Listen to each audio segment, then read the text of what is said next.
ये कितनी कन्वीनियंट बात है कि मैं इस वक्त आपके सामने आकर जिस डायरेक्शन में मूव करना चाहूँ आराम से मूव कर सकता हूँ।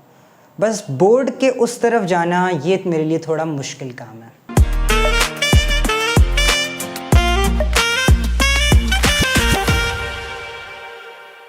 आज मैं चाहता हूँ कि सिली मिस्टेक्स ना हो, तो इसलिए मैंने कागज़ उठा लिया। एलिमेंट्री प्रिंसिपल्स में आज हम बात करेंगे कंस्ट्रेंट्स के ऊपर। एक चीज़ आप सोच रहे होंगे कि ये अभी आकर मैंने एक्सरसाइज क्यों की। The point was to get through to you कि मैं डिग्रीज़ ऑफ फ्रीडम के बारे में बात करना चाहता हूँ। डिग्रीज़ ऑफ फ्रीडम जिस वक्त जैसी ज़रूरत पड़ती है उस तरह लोग अलग अलग तरीके से डिफ़ाइन करते रहते हैं। इस वक्त सबसे अहम ये है कि हम ये सोच के चलें कि वो मिनिमम कोऑर्डिनेट्स, पैरामीटर्स या वेरिएबल्स जो आपके सिस्टम को डिस्क्राइब करने के लिए ज़रूरी हैं, उसका टोटल नंबर जो है that will be your degrees of freedom. जैसे मैंने थोड़ी देर पहले आपके सामने इनैक्ट करके दिखाया, अगर मुझ जैसे 5 या 6 कॉपीज़ होती और वो भी ये सब कुछ कर रहे होते तो आप मेरे डिग्रीज़ ऑफ फ्रीडम को n के साथ मल्टीप्लाई कर सकते थे। ऑल्दो अभी मैं रोटेशन को भी एक्सेस कर सकता हूँ, लेकिन consider me a particle for now. Okay, हमारे लिए ये मिनिमम नंबर वाली जो बात है ये बहुत ज़्यादा इंपॉर्टेंट है, लेकिन कहानी यहाँ पे ख़त्म नहीं होती। बाज़ औक़ात हमारी कन्वीनियंस के लिए हमें कुछ ऐसे सेट ऑफ कोऑर्डिनेट्स दरकार होते हैं जिनका शायद हमारी आसानी से बहुत ज़्यादा ताल्लुक़ हो। अब यहाँ पे बहुत सारे रीज़न्स हो सकते हैं, जियोमेट्री की वजह से, किसी बहुत ही यूनिक पोटेंशियल की वजह से, या शायद जो आज हमारा टॉपिक है किसी बहुत अहम कंस्ट्रेंट की वजह से हमें एक पर्टिकुलर सेट ऑफ कोऑर्डिनेट्स जैसे कि Cartesian coordinates, polar coordinates, spherical coordinates, ये अलग अलग नौइयत में चूज़ करने पड़ते हैं। इसको घुमा फिरा के नहीं लिखूंगा, बस लिखूंगा कि दीज आर कन्वीनियंट कोऑर्डिनेट्स। बस अब हम इतने रेडी हैं कि इस टॉपिक के अंदर गोता लगा सकें। As you can already imagine कि हमारे पास वो तमाम रिस्ट्रिक्शंस जो पूरी तरह से हमें हमारे डिग्रीज ऑफ फ्रीडम्स को एक्सेस नहीं करने देंगे, उन्हें हम कंस्ट्रेंट्स कहेंगे। इसकी बहुत अच्छी एग्जांपल तो ये बोर्ड ही है जिसके थ्रू मैं नहीं जा सकता, लेकिन अबैकस के ऊपर जो बीड्स होती हैं, या फिर फॉर एग्जांपल मैं एक सिस्टम बनाऊं जिसके अंदर 2 ऑब्जेक्ट्स एक रोप से अटैच्ड हों, तो जब एक ऑब्जेक्ट मूव करेगा दूसरे के ऊपर भी जाहिर है कुछ ना कुछ मोशन का इफेक्ट पड़ेगा। These are not independent now. या फिर रिजिड बॉडीज को सोचें, तमाम ऐसी बॉडीज जो कि एक दूसरे के हिसाब से रिस्ट्रिक्टेड हैं, उनके बीच की लेंथ रिस्ट्रिक्टेड है, वो रिजिड बॉडीज होंगी। कितनी बड़ी कंस्ट्रेंट है। However some constraints are different from others. जैसे कि अगर मैं रिजिड बॉडीज की बात करूं तो उनके लिए कंस्ट्रेंट ऐसे लिखी जा सकती है, लेकिन फॉर एग्जांपल कोई ऐसी बॉडी है जिसे एक बलून के अंदर या किसी स्फीयर के अंदर रहना है, तो उसके लिए मैं कुछ इस तरह की चीज़ लिखूंगा। यहाँ पे बहुत ज़रूरी हो जाता है कि हम कुछ क्लासिफिकेशंस करें अपने कंस्ट्रेंट्स की। हमें पता होना चाहिए कि कंस्ट्रेंट अगर इस तरह पड़ी होगी तो उसका क्या मतलब है, इस तरह पड़ी होगी तो उसका क्या मतलब है। जैसे कि अगर मैं हॉलोनॉमिक कंस्ट्रेंट्स के ऊपर बात करूँ, इसकी एग्जाम्पल कुछ इस तरह है, लेकिन अगर आप इसकी सबसे जनरल फॉर्म देखें तो इसके अंदर आप कुछ ऑब्जर्वेशंस कर सकते हैं। एक कि ये इनइक्वालिटी नहीं है, ये तो बहुत सामने आपके पड़ा हुआ है। एक और चीज़ आप नोट करें कि मैंने जानबूझ के यहाँ पर वेलोसिटीज़ के ऊपर ये कंस्ट्रेंट्स डिपेंडेंट नहीं रखी हैं। क्या इसका मतलब कि वेलोसिटीज़ पे वाकई डिपेंडेंट नहीं होगी? हो भी सकती हैं, लेकिन वो velocities at the end of everything integratable होनी चाहिए। आप इसका मतलब भी बहुत जल्दी समझ जाएंगे। अगर मैं अपनी कंस्ट्रेंट को इस फॉर्म में नहीं लिख सकता तो उसे मैं कहूँगा नॉन हॉलोनॉमिक कंस्ट्रेंट। अच्छा, ये तो मैंने 2 कैटेगराइजेशंस कर ली। एक बहुत डिफरेंट कॉन्टेक्स्ट के अंदर 2 कैटेगराइजेशंस ऐसी हैं जो हम अपनी बाद में सहूलियत के लिए इस्तेमाल करेंगे, तो उस पर बात करना बहुत अच्छा रहेगा। यहाँ पे मैंने टाइम की डिपेंडेंस को भी एक्सप्लिसिट रखा है। कुछ कंस्ट्रेंट्स ऐसी होंगी जो कि टाइम पे नहीं डिपेंड करेगी और एटलीस्ट एक्सप्लिसिटली नहीं करेंगी, उन्हें हम बोलेंगे कि ये स्क्लेरोनॉमस कंस्ट्रेंट्स हैं। और अगर टाइम पर डिपेंड करेंगी तो हम बोलेंगे ये रियोनॉमस कंस्ट्रेंट्स हैं। Pardon my spelling mistakes if I have done any. अच्छा, ये जुदा है हॉलोनॉमिक या नॉन हॉलोनॉमिक से कैटेगराइजेशंस। You can very well have a holonomic constraint that depends or doesn't depend on time. You can have a non-holonomic constraint that does or doesn't depend on time. तो आपने ज़्यादा confuse नहीं होना, बहुत different categorizations हैं। ये time की explicit variable होने पे डिपेंड करती हैं और ये इस कंडीशन के ऊपर। कंस्ट्रेंट जो आप पढ़ रहे हैं इसका इस पॉइंट से आगे मैथमेटिकल ट्रीटमेंट कैसा होगा वेल जो मैंने आपसे डिग्रीज ऑफ फ्रीडम के बारे में बात की, तो आप कंसिडर करें कि आपके पास n डिग्रीज ऑफ फ्रीडम अगर होते और आपके पास k कंस्ट्रेंट्स हों, तो यू कैन राइट कि under k constraints you will have n minus k degrees of freedom. I want to go very far with this. इससे मसला ये होता है कि हमारे पास जो भी जनरलाइज्ड कोऑर्डिनेट जो कि एक दूसरे से इंडिपेंडेंट थे, वो अब एक दूसरे से इंडिपेंडेंट नहीं रहते।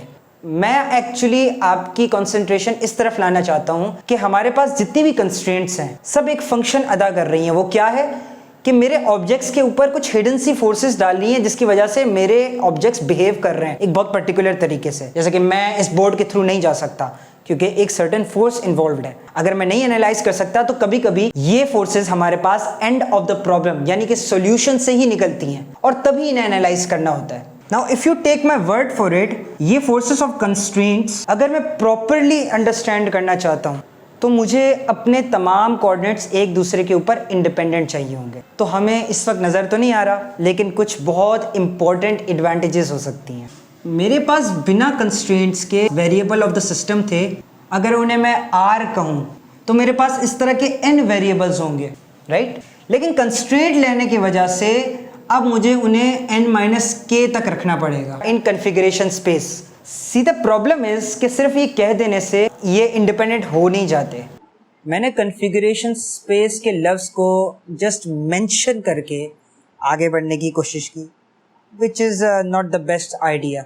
Also, independent coordinates को मल्टीवेरिएबल कैलकुलस से हट के थोड़ी देर क्लासिकल मैकेनिक्स की रोशनी में देखना भी बहुत ज़रूरी अमल है। पहले ज़रा कन्फिगरेशन स्पेस की बात करते हैं। सोचिए कि आप एक पार्टिकल है ना, आप 4 पार्टिकल्स का एक ग्रुप है। ज़रा सोच के बताएं कि आपका डिग्रीज ऑफ फ्रीडम कितने होने चाहिए। आप अपनी पुरानी इंट्यूशन चलाते हैं, XYZ कोऑर्डिनेट्स के हिसाब से सोचते हैं, x1 x2 x3 x4 y1। आपको अंदाजा होता है कि हमारे इस तरह 12 डिग्रीज ऑफ फ्रीडम होने चाहिए। इंटरेस्टिंग। अब मैं आपको बोलता हूँ कि ज़रा एक काम करें, इंडिपेंडेंटली वेरी करें ज़रा किसी कोऑर्डिनेट को। इंडिपेंडेंटली वेरी करने से मेरी मुराद ये है कि आप किसी एक कोऑर्डिनेट के लिए इनिशियल कंडीशंस इस तरह चूज करें कि बाकी किसी कोऑर्डिनेट में कोई वेरिएशन ना आए। It's like choosing latitude and longitude of something.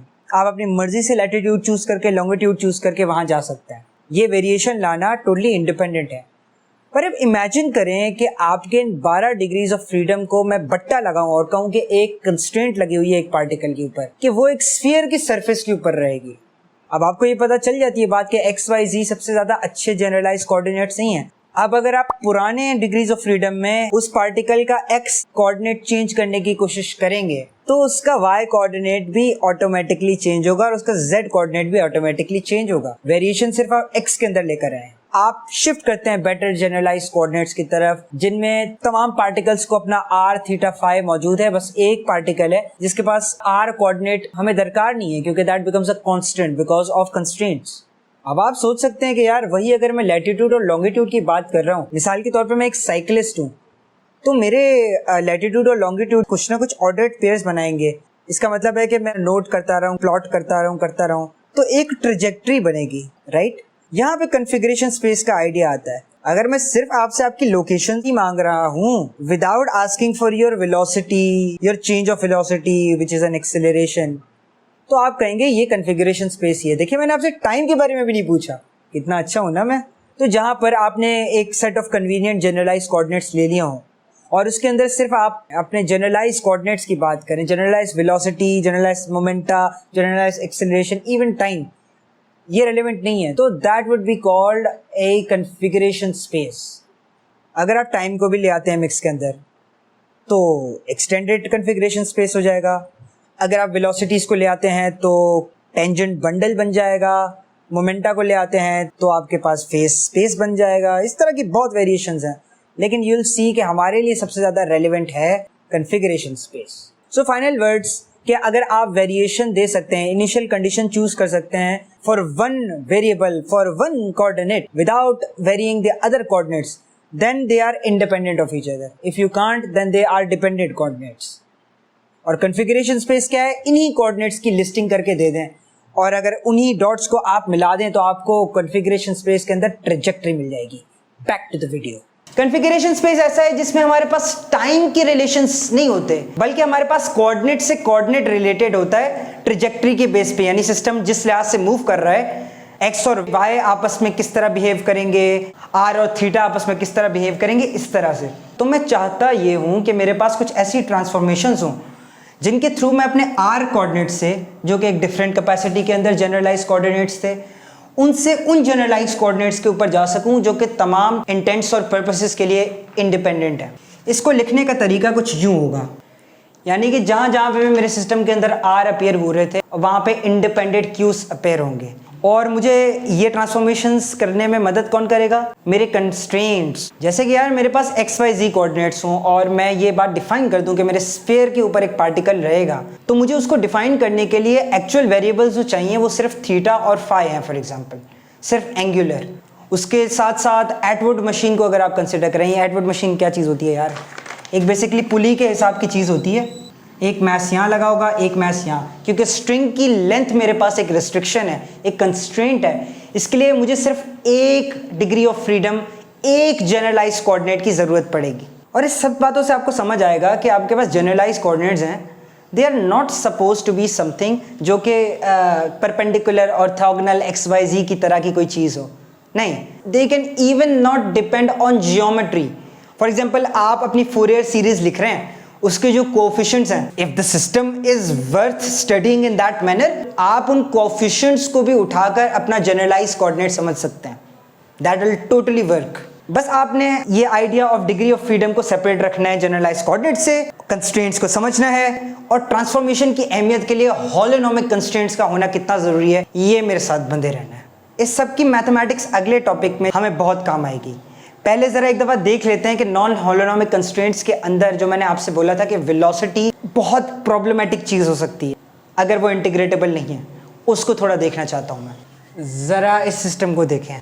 Basically rolling of a disc को हम स्टडी करने लगे हैं। रोलिंग ऑफ अ डिस्क के अंदर अगर मैं स्लाइडिंग को प्रोहिबिट कर दूं, कंस्ट्रेंट लगा दूं कि यार स्लाइडिंग नहीं होनी चाहिए, यानी रोलिंग ही सिर्फ होनी चाहिए, then I can come up with certain constraints जो कि लिखे तो जा सकते हैं। लेकिन क्वेश्चन ये है कि क्या वो मेरे पास हॉलोनोमिक होंगे? हॉलोनोमिक कंस्ट्रेंट्स मुझे इस बात की इजाजत और तकरीबन गारंटी देते हैं कि मेरे पास n-k डिग्रीज ऑफ फ्रीडम रह जाएंगी। लेकिन क्या यहां पर ऐसा हो रहा है? आइए देखते हैं। मेरे पास बेसिकली एक डिस्क है, मेरे बॉटल कैप की तरह। बेसिकली ये डिस्क यूं पड़ी हुई है XY प्लेन के ऊपर, ऑलराइट। ये बेसिकली एक कर्व को फॉलो करेगी, इसकी ट्रेजेक्टरी की तरह, यानी एक पाथ को फॉलो करेगी, जिसका मतलब है कि यहाँ टेंजेंशियली एक वेलोसिटी होने वाली है, वो जिस भी डायरेक्शन के अंदर हो। अगर इसका मैं एक एक्सेल डिफाइन कर लूँ, फॉर एग्जांपल इसके सेंटर से जाता हुआ, आप नोट करें वो एक्सेल हमेशा इस वेलोसिटी के साथ परपेंडिकुलर होने वाला है, क्योंकि मेरे पास ऑब्जेक्ट तो यू रोल कर रहा है, डिस्क यू रोल कर रही है, और ये हमेशा यहाँ स्टिक आउट कर रहा है, तो हमेशा 90 डिग्रीज वाला हिसाब होगा। अगर मैं उस एक्सेल को एक्सटेंड करूं एक्स एक्सिस तक और उसका एंगल मेजर कर लूं, तो अब मैं 3-4 बातें आपको बता सकता हूं क्या होने वाली है। एक, ये कभी स्लिप नहीं करने वाला। इसका मतलब कि इसको रोल करते वक्त मैं इस बात का ट्रैक रख सकता हूं कि ये कितने डिग्रीज रोल हुआ, उसके हिसाब से कितना पाथ ये घूमा XY प्लेन के ऊपर। अगर मैं अपने कंपोनेंट्स के अंदर कार्टेशियन में ही इस बात को लिखना चाहूं कि मेरे पास वेलोसिटी के कंपोनेंट्स क्या हैं, तो वो ये आएंगे। बिकॉज आपका एक्सेल और आपके वेलोसिटी हमेशा 90 डिग्री पे हैं, आप फिगर आउट कर सकते हैं कि ये कैसे आएगा। That's an exercise. मैं अपनी वेलोसिटी को बेसिकली इस फॉर्म में लिख सकता हूँ। इसका मतलब कि मेरे पास जो डिस्क है उसका रेडियस मेरे पास b हो, और मैं ये देखूं कि मेरे पास जो फाई एंगल है वो कितना ट्रेवर्स हुआ है। जिस स्पीड से मेरे पास फाई ट्रेवर्स होगा उसी के प्रोपोर्शनल मेरे पास मेरी वेलोसिटी रहने वाली है। तो मैं फाई डॉट के टर्म्स में ये बात लिख सकता हूँ।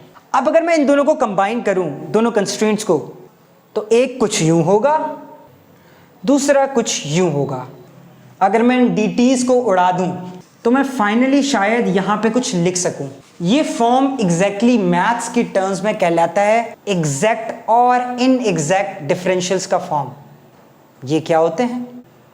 अगर आपको मालूम है तो बहुत अच्छी बात है, वरना इसको सॉल्व करने के तरीके के ऊपर बात करते हैं। यहाँ पर जो दो डिफरेंशियल एलिमेंट्स हैं इनको कंसिडर करें। जो चीज़ यहाँ पे लिखी हुई है यानी कि 1 है, जब मैं उसका derivative with respect to this variable लूँ, 1 का विथ रिस्पेक्ट टू फाई अगर मैं डेरिवेटिव लूं तो मेरे पास 0 आता है, और इस एलिमेंट का with respect to this element लूं जो कि अगेन मुझे 0 देता है, तो ये बात तो मुझे बताती है कि ये एग्जैक्ट डिफरेंशियल इक्वेशंस नहीं है। प्लस जिस तरह ये मेरे पास प्रॉब्लम आई है, इनको सॉल्व करने के लिए कोई इंटीग्रेटिंग फैक्टर भी मल्टीप्लाई नहीं कर सकते कि जिसके बाद यही प्रोसेस जब मैं दोबारा दोहराऊं, यानी कि एक फंक्शन यहाँ मल्टीप्लाई करूं, वही फंक्शन यहाँ मल्टीप्लाई हो, और ये मेथड में दोहराऊं तो मेरे पास कोई डिफरेंट कहानी हो, ये भी हम नहीं कर सकते। जब भी इस तरह की नॉन इंटीग्रेटेबल सिचुएशन आ जाती है हमारे पास हमारे कंस्ट्रेंट्स के थ्रू, हम कहते हैं ये नॉन होलोनॉमिक है। वेलोसिटीज का जब प्रॉपर एनालिसिस किया तो हमारे पास इसे सॉल्व करने का कोई तरीका नहीं आ रहा, जिसका मतलब है कि मेरे पास टोटल डिग्रीज ऑफ फ्रीडम जहां पे मैं एक कंस्ट्रेंट लगा चुका हूं वो रिड्यूस नहीं हो रहे मेरे पास। देखिए ये जो फाई है, किसी तरह इसकी फॉर्म पता होने में या इसकी वेलोसिटी की फॉर्म पता होने में मुझे ये सहूलत हो जानी चाहिए, ये फ़ायदा हो जाना चाहिए कि मेरे पास डिग्रीज ऑफ फ्रीडम रिड्यूस हों, वो यहाँ नहीं दिख रहे मुझे, and that's why this is a non holonomic problem. आपके गोल्डस्टीन के डेरिवेशंस के सेक्शन के अंदर कुछ ऐसी बहुत मज़ेदार एक्सरसाइजेस हैं इस जैसी ही, जिसमें आप ये दोबारा अपने हाथ से करके देख सकते हैं। Do check am out. मुझे इस डी फाई एलिमेंट का कोई फंक्शनल रिलेशनशिप अगर नहीं मिल रहा एक्स वाई के साथ, थीटा के साथ, तो ये मेरे पास कंस्ट्रेंट्स जो हैं वो डिग्रीज ऑफ फ्रीडम्स को रिड्यूस नहीं कर रही। अगर फाई का ये कंस्ट्रेंट होना, ये फॉर्म पता होना मुझे हेल्प नहीं कर रहा अपने डिग्रीज ऑफ फ्रीडम को रिड्यूस करने के लिए, तो ये नॉन होलोनॉमिक है मेरे दोस्त। और इसकी वजह क्या थी? मेरे पास जो कंस्ट्रेंट था वो वेलोसिटी डिपेंडेंट आ गया था। हायर ऑर्डर डेरिवेटिव्स के ऊपर भी कंस्ट्रेंट्स डिपेंड कर सकते हैं और सेम प्रॉब्लम पोज कर सकते हैं। Watch out for such problems. अब सर्टेन केसेस के अंदर हम नॉन होलोनॉमिक कंस्ट्रेंट्स के साथ भी वर्क कर सकते हैं, लेकिन उनका कोई जनरल प्रिंसिपल नहीं है कि यही मेथडोलॉजी फॉलो करके मैं ये काम कर सकता हूँ। स्पेशल केयर देनी पड़ती है ऐसी प्रॉब्लम्स को, और उसमें भी गारंटी नहीं होती कि ये सॉल्व हो सकता है कि नहीं हो सकता। कभी कभी you are just left with such problems. अच्छा, इवेंचुअली जब आप nuclear physics, quantum mechanics, solid state physics के प्रॉब्लम्स उठाना स्टार्ट करेंगे, आप सोचेंगे कि मेरे पास यहाँ पे होलोनॉमिक कंस्ट्रेंट्स की जगह बहुत कम है। एक्चुअली रियलिटी के अंदर होलोनॉमिक कंस्ट्रेंट्स का होना इज़ अ विश जो कि बहुत ज़्यादा ही आइडियलिस्टिक है, और ज़्यादातर प्रॉब्लम्स नॉन होलोनॉमिक कंस्ट्रेंट्स से ही रिगार्डिंग होंगे। यार अगर ऐसा है तो होलोनॉमिक कंस्ट्रेंट्स को हम पढ़ क्यों रहे हैं? बिकॉज हम लोग अपने ज़्यादा लार्जर प्रॉब्लम्स को जब स्टडी करना चाहते हैं तो उससे पहले टॉय प्रॉब्लम्स को स्टडी करना चाहते हैं, जो कि 100% रियल ना हो लेकिन उससे कुछ ना कुछ इंसाइट मिले। वहाँ पर आर्टिफिशियली कुछ होलोनॉमिक कंस्ट्रेंट्स को इंट्रोड्यूस करना हमारे वबाले जान में कमी लाता है, हमें कन्वीनियंस की तरफ ले जाता है। आई होप कि आपको होलोनॉमिक कंस्ट्रेंट्स की इंपॉर्टेंस का थोड़ा सा अंदाज़ा इस एग्जाम्पल से हुआ हो। तो आई गेस रैप अप करने के लिए एक काम ये हम कर लेते हैं कि एक बहुत सादा सी एग्जांपल देख लेते हैं जिसके अंदर हम तमाम जितने कॉन्सेप्ट्स देखे हैं हमने उन्हें रिवाइज कर लिया। तो हियर आई गो। अस्यूम करो कि यार मेरे पास एक ऐसा सपोर्ट मौजूद है जिसका सेंटर ऑफ मास यहाँ पर है और ये 1 डायमेंशन के अंदर मूव कर रहा है। इसी सपोर्ट के साथ मेरे पास लगा हुआ है एक बॉब, फिर उस बॉब के साथ लगा हुआ है दूसरा बॉब, फिर उसके साथ लगा हुआ है एक तीसरा बॉब। अब हम कल के बच्चे हम लोगों ने तो यार वही काम करना है, हमने बोलना है कि सपोर्ट के लिए हम एक 1 डायमेंशन के अंदर XS कोऑर्डिनेट रख लेते हैं। पहला बॉब है X1 Y1, दूसरा बॉब है उसके लिए X2 Y2, तीसरे के लिए X3 Y3, बगैर ये सोचे कि हमें ज्योमेट्री का कोई पास रखना है, कोई उसकी सहूलत देखनी है नहीं देखनी, नहीं, हम अपना पुराना काम करेंगे। फिर मुझे कोई आगे बताता है कि भाईजान आप चूज कर सकते हैं कि आप किन कोऑर्डिनेट्स में काम करें। मैंने कहा चुप कर। लेकिन फिर मुझे कोई बंदा आके 2 बातें बताता है। एक ये कि यार तुम्हें पता नहीं है कि ये स्ट्रिंग जो है ना ये किस चीज से बनी हुई है। मुझे नहीं पता जेलेटिन से बनी हुई है, स्प्रिंग से बनी हुई है, किसी तार से बनी हुई है, इनएक्सटेंसिबल है, एक्सटेंसिबल है, आई नो नथिंग। दूसरी बात वो मुझे बताता है कि यार तुम्हें ये भी नहीं पता कि इस सपोर्ट का मोशन कैसा है। अब वो क्या करता है, मुझे बताता है कि यार तुम्हारे सपोर्ट का मोशन ऐसा है कि उसके पास एक लिमिट है, उसके दोनों तरफ एक वॉल है, ये सपोर्ट जाकर पहले एक जगह से हिट करता है बगैर पेंडुलम में उसकी वजह से कोई बहुत ज्यादा वाजे चेंज लाते हुए, फिर दोबारा जाके वहां जाके हिट करता है और ये प्रोसेस करता रहता है। बड़ा अजीब है। तो वो लिखते हैं कि बेसिकली मैं तुमसे जो कहना चाह रहा हूँ वो ये है कि तुम्हारा जो सपोर्ट का कोऑर्डिनेट है ना वो कंस्ट्रेंट है कि उसने L/2 से ज्यादा लेफ्ट या राइट पर नहीं जाना। अब क्योंकि ये इनइक्वालिटीज के अंदर है, मैं इसे इस्तेमाल कैसे करूं? ये नॉन होलोनॉमिक कंस्ट्रेंट है, ये क्या है ये? चलो जो भी कंस्ट्रेंट है छोड़ो इसे अभी दफा करो। दूसरा डाउट जो आपके लिए वो क्लियर करता है वो ये है कि आपके बॉब्स को कनेक्ट करने वाली वायर्स कोई स्प्रिंग या एक्सटेंसिबल वायर नहीं है, वो रिजिड रॉड्स हैं। ये रिजिड बॉडीज वाली डायरेक्शन में हम नहीं जा रहे, लेकिन इससे मुझे ये कॉन्फिडेंस मिलता है कि मैं ये इक्वेशंस ऑफ कंस्ट्रेंट्स लिख सकता हूँ। मैं पाइथागोरस थ्योरम को इस्तेमाल करके ये कह सकता हूँ कि मेरे पास ये लेंथ्स डेफिनेट है, ये लेंथ्स नहीं चेंज होंगी बॉब्स की स्पेसिंग जो आपस में। तो अब जरा काउंट करो कि आपके पास इनिशियल वेरिएबल्स कितने थे। ये 1, ये 2, ये 3, ये 4, ये 5, ये 6, ये 7।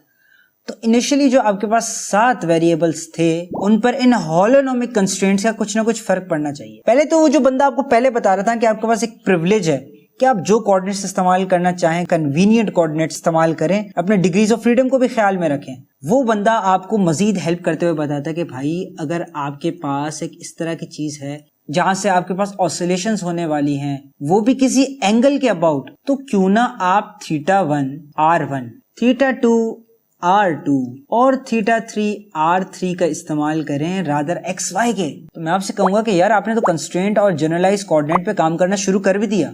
यार आपके पास ये 3 जो कंस्ट्रेंट्स हैं, ये अगर मैं माइनस कर दूं टोटल में से तो आपके पास कितने बच जाने चाहिए? 4 जनरलाइज कोऑर्डिनेट्स। और ये आपको पता भी है क्योंकि ये लेंथ आपके पास रिस्ट्रिक्टेड है तो इसे वेरिएबल बनाने की जरूरत नहीं है, लेट्स कॉल इट B3।